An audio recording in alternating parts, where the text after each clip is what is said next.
In this episode, I'm going to cover the last-minute preps before the Pendine Sands event that happened last week.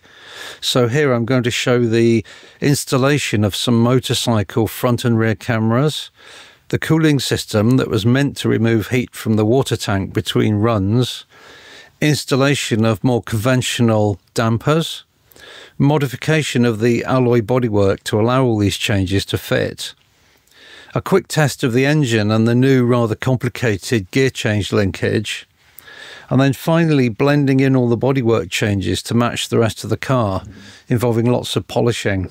As you can never be completely sure a GoPro type of action camera is actually recording, I decided at the last minute to fit a front and rear motorcycle dash cam. I wanted to make sure that it looked a bit like an aircraft airspeed indicator, or what's called a pitot tube. These cameras are small, they're not very expensive on Amazon or even cheaper on AliExpress. The big advantage and the reason I use them is that if you supply them with power, they are just recording by default.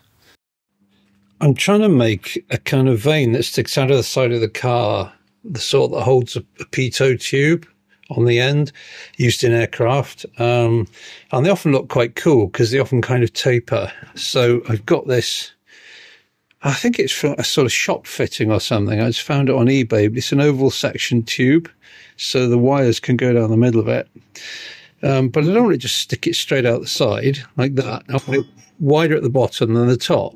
It'll look a bit like an aircraft vane or something off an aircraft. So I just come up with this idea. If I cut it along there, throw that bit away, then this bit is wider at the base than the end. So if I cut another bit opposite, seam weld it, then I'm going to end up with it narrower, widening out. And then what I can also do is cut at an angle, so it sort of slopes forward as well, which just looks cooler and more aircraft-like. So I'm going to try that. It's just an experiment, really. I've done that one, so now I need to make the opposite to match up to it. So there you go, you get the idea. So now I need to weld them together. So I'm going to clamp a strip of flat bar to the underside and then work my way along that way. You can see the general idea here. I've got it clamped to each end to try and stop it warping. I'm just going to weld it with a MIG welder on low power and then grind it back. Right, so then that needs grinding down now with the flap disc. Not too bad. I mean, you can kind of see it was welded if you look closely, but with some sort of maybe high build primer and paint. Silver paint, the aluminium paint I use for the roll cage. You'd have to look pretty closely to see that was welded. So you'll have to use your imagination a bit here, but imagine this ruler is the side of the bodywork of the car. So if we angle it forward, that's the front of the car. And then we have a tube, a bit like that, with these little motorcycle cameras in each end. So they're like a little dome sticking out of each end, and we weld that onto there. You can see it looks miles better than just having it sticking out the side like that. Just looks cooler, and it looks even more cooler if we move that like that. So it almost looks like again like a pitot tube on an aircraft. I've been putting a lot of hours in on this recently, although there isn't much to see. It doesn't look much different, but lots of small things. So you can see the sides on, gear levers in. See how it just skims the body. Steering wheel back on, seat bolted in, belts checked. Wiring to this for this bloody camera is all neat. The camera module is actually down here. This is the thing with the memory card in it. It's literally just taped up to make it waterproof and taped to the frame, because after the event I'll just take it off and take the memory card out and see what's on it, if anything. Obviously got to tidy up the extra bits of wire. There's a record button there. Comes out through the vane. There's a camera at each end here. These are protective covers, just 3D printed. Obviously they'll come off, but it actually looks pretty good actually. Now I've got an interesting problem here. Do you remember I bought these special hoses that are narrow one side than the other?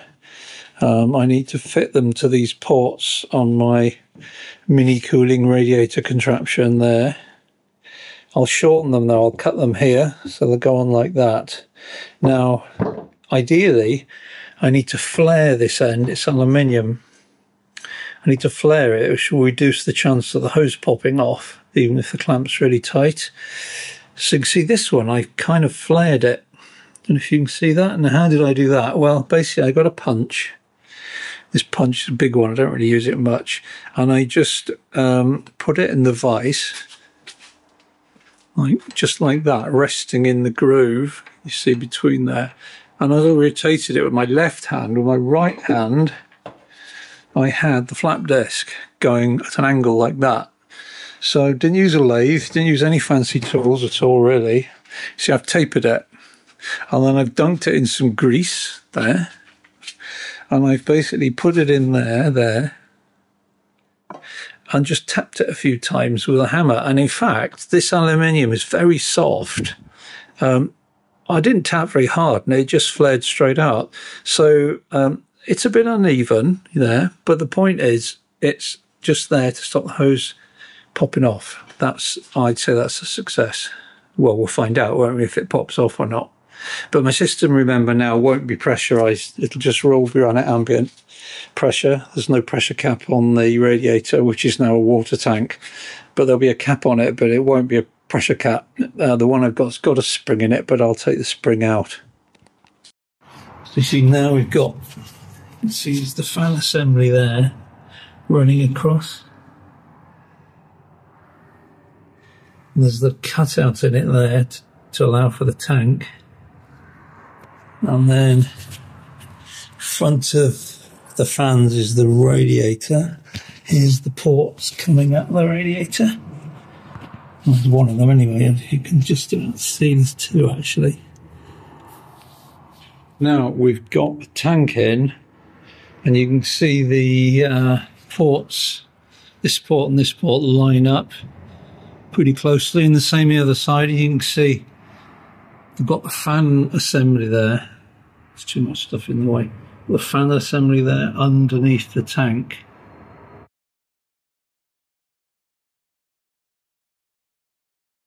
So what we've got here in this box, it's an old fishing tackle box from eBay. It's been modified. So I'll show you now. We undo these, lift this up. Now, that looks like a sandwich box, which it is. That's a lithium-ion battery pack, and there's a charger in there.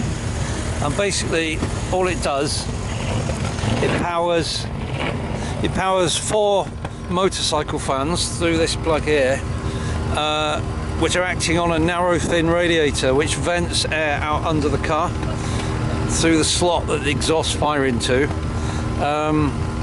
And there's also a water pump from a Volkswagen something or other, which is used when you park the car. Some cars keep the water running through the engine, so you can still have the heater on for a while. And I think it helps cool the engine down more evenly. So it's one of them. And so basically what I'm doing is I'm pulling heat out.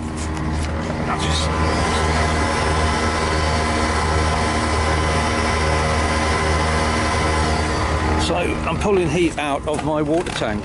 It's just circulating through the radiator back into the 15-gallon water tank. Now I've no idea how long it'll take to cool down. If I turn on my temperature gauges, it's actually measuring the cylinder head temperature.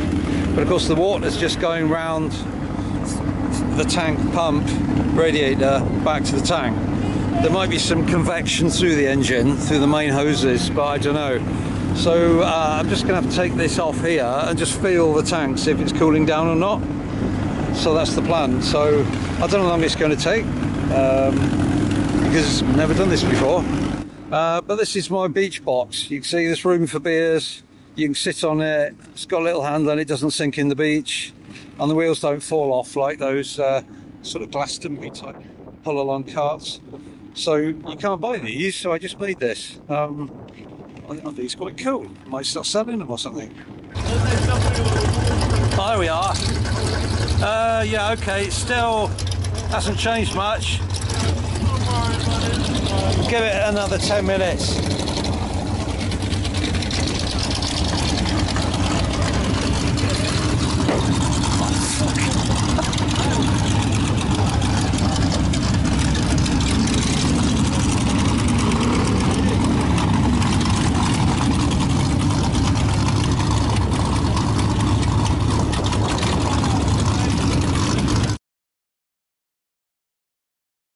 I was making a mounting for the shock absorbers. Well, I've kind of finished it, hopefully, so we're just gonna pop it in, and I'm sure it'll all just bolt together. I'll put that in there like that. Right, let's get a hammer, screwdriver, spanners, bolts, clamps.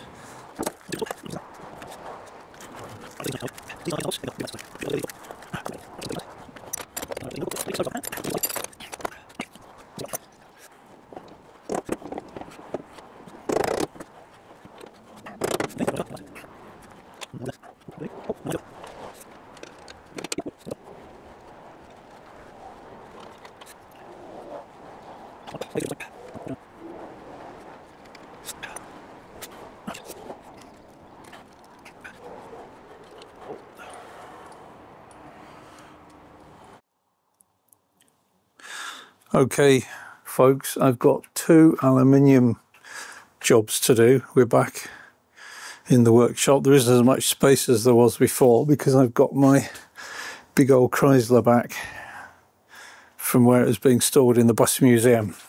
It's currently got leaky radiator, so that's one job waiting to be done. Luckily, I don't think the radiator repair guy in Swansea is retired yet, hopefully. So what do we got here? Well, this is my front top nose cone. You remember I had lever shock absorber arms, which stuck out here, just here. They've been replaced now by a welded bracket and some normal coilover shocks. So I've got to widen this slot a little bit. So I did some test fitting. So basically, this little bit of metal here has got to be cut away, and from there around to here a piece has got to be welded in, hopefully as invisibly as possible, and same that side. So we'll see how good my invisible welding is a year and a half on from when I first started trying to weld aluminium, but it won't be as good as that Runge guy who builds those aluminium sports cars. I'll put a link in the video at the bottom to that guy because some of the work he does is amazing. First job, cutting disc in here, just trim this out, and then I'm going to start making a patch panel for here and attempt to weld it.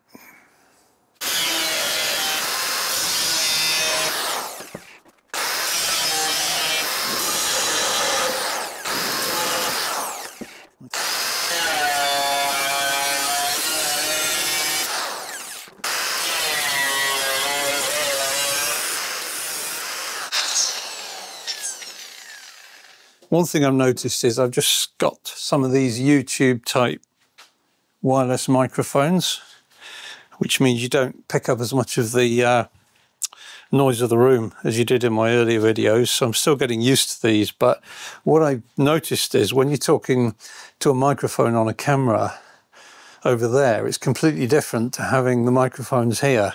It's psychological. It feels like you're just chatting to somebody, having the microphones here.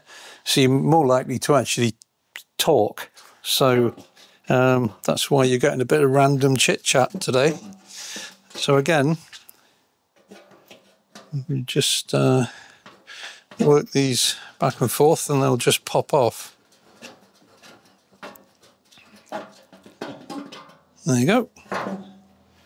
Right, that's the easy bit. Now I've got to weld in some filler pieces.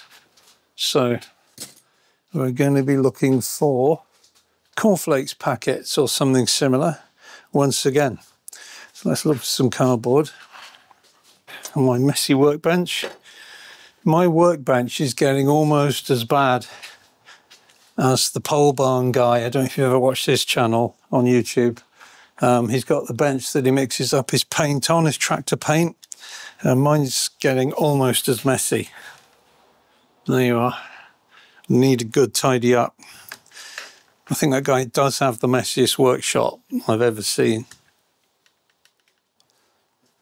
Now this is corrugated card. What I might be able to do is just push it up and it'll actually leave a mark in the cardboard. So you see, that's what I need. So I'm just going to squeeze it against that edge a little bit and also mark it as well with the biro. I've got them marked up on a piece of spare aluminium. I might get away with just using tin snips to cut these, we'll soon find out.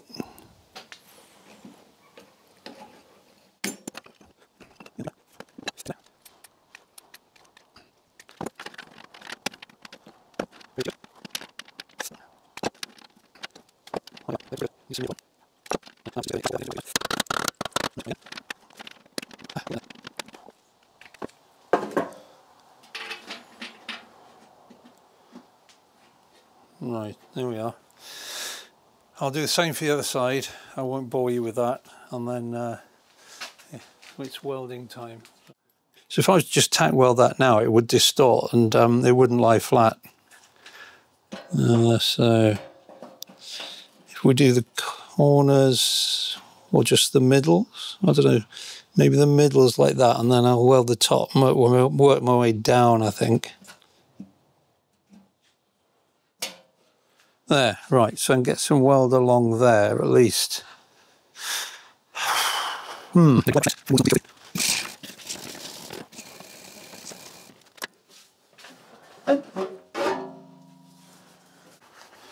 got my foot pedal, got my torch, got my shortened welding rod just to make it a little bit easier. Once I've got the tacks on, I can get the clamps off. So the fun is always getting the tacks on.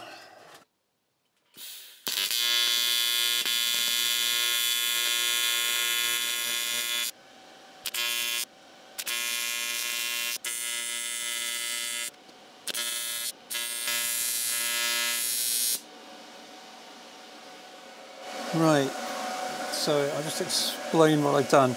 It's a bit ugly, but I'll just detach the camera from the tripod. It's a bit ugly, but the first tack is quite lumpy because you're kind of putting heat into the aluminium, and aluminium conducts heat very well, so it's dissipating through. You can preheat it with a blowtorch, which kind of stops that, but I suppose I'm lazy, so it takes a while to get it going, and then it suddenly goes shiny, and then you can start adding rod to it. So it's a bit lumpy here.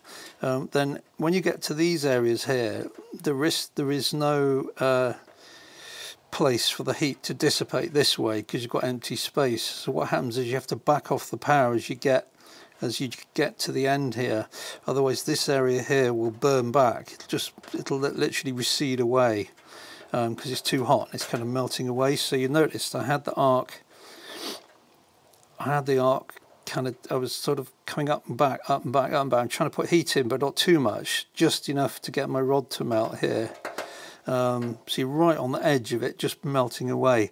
And it actually did melt away a little bit there, but I kind of resurrected it. I managed to add heat here and then bring my blob of weld kind of rapidly across and fuse it, and then back off back here with the torch.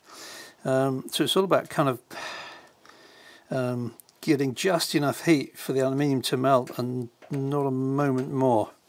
Now we'll turn it over and see what it looks like from the front, and I'll probably use 1mm rod to actually just literally almost use it like solder just to fill in the gaps on the front side, which obviously is the side you'll see. Okay, so I've welded the other side from underneath, so this is what it looks like from the top. So you can see I've got reasonable penetration. I'm just going to go over this now with very thin, much thinner filler rod, and just use it as actual filler just to bring this up proud so I can then grind it back. So one thing I've noticed or learned is with TIG welding you need to be kind of comfortable to do it. With a MIG welder you can reach into a inaccessible little crevice on your car and blast away. You can't do that with TIG welding. You've really got to give yourself the best chance of success. So you've got to spend time positioning the piece where you want it. So I've ended up, like, for example, here I've got a clamp here taped to this other clamp so that the amount of heat that gets through is minimal there. And then a piece of wood just clamped here to stop it moving around. So I can come in like this and have, again, like a half decent chance of making a reasonable job of it.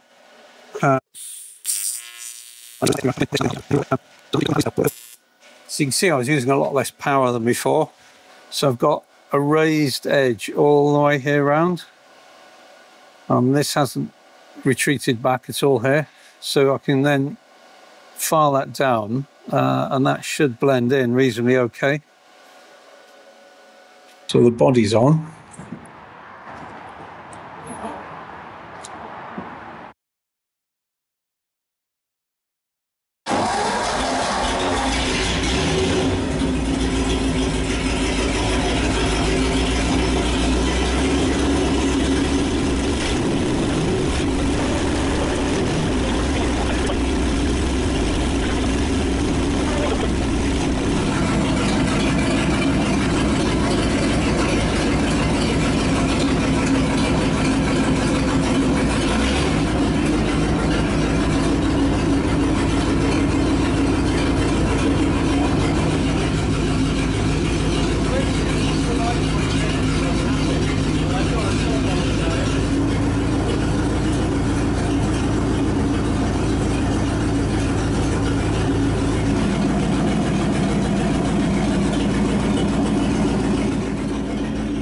Lots of trimming of the body here just to get everything to fit, get these pipes to fit underneath. It all fits. There's my RPM sensor, radiator overflow pipe to the catch tank. If you have a radiator, you're meant to have a catch tank. I'm not quite sure if you've got a tank, whether you've got to have a catch tank, but the little catch tank was there anyway, so I might as well run something to it. It does burp occasionally when we're test running this, so the water level kind of will suddenly come up and go down. I think it's air trap that's expanding. So there probably will be the odd belch of water out of there at different times. I'm trying to think. Oh yeah, a bit of a disaster with my gravity feed to the gearbox. This oil is incredibly thick, so the best thing to do is fill up something like that and just leave it drain in. It did have a drip down here, so I assumed it was from the gearbox for some reason. So I've been topping up the gearbox, and of course it wasn't low on oil. So as soon as I set this up, it started dribbling out the overflow port. So I quickly took this down and then managed to drop it. So I had a huge spludge of oil down there. So luckily it's very thick, so it doesn't actually creep or spread very quickly. So I've got this big slab of fluffy stuff there. If you ever get food from HelloFresh delivered to your door, it comes like all measured out ready, so you just cook it. The cold stuff comes wrapped in this fluffy stuff with cool packs. Sometimes it's actually very good for absorbing oil on your floor. It's all looking good. It's still got sand and crap on it from last year. I'm not sure whether to clean it and polish it or whether just leave it, with the kind of weather-beaten look. I might leave it actually, because it kind of gives it a bit of character, doesn't it? Okay, Nick, so what are you doing here? Wow. So you've done your welding repair patch and smoothed it. So it's just there. Smoothed it down with some sort of flap disc or something, presumably. Yeah, that's 120 grit. Yeah, so it's quite coarse. Yeah. So you've asked me not to make it polished because it won't match the car. So make it match. So I'm using some fine wet and dry at the moment. We're going through the grits, so we're going to remove that coarse scratch pattern. So we've got 400. 400, yeah. And then we've got some 800, and then we've got some synthetic steel wool sort of equivalent of much higher grits. So we can sort of blend it in, because you can see it's got salt and crud on it from last year. We're 2 days away from Pendine. It's pouring with rain, as you can see, so there's not a lot of point getting this mirror shiny, but that might be something for the winter. So for now we're just trying to blend it in a bit. So just as a comparison, that's the other side, which Nick has just finished doing. I get it in shot, hanging up there. So it's it's pretty well blended. Right, so we've got the same problem again here now. If you remember, there were extra scoops all the way along here, and I removed them and put a letter panel in here, which I managed to do reasonably neatly, but you can see why I've, again, used a flap disc and 120 grit, so that doesn't match the rest. There's a bit of mark here and then kind of round here, so I just want to try and blend that in a bit. Right, so how do you do it?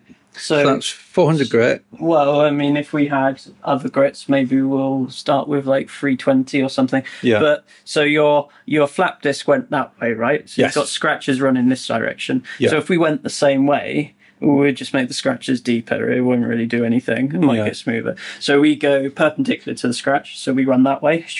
Yeah. All those big deep scratches are gone, and now we've got shallow scratches running this way.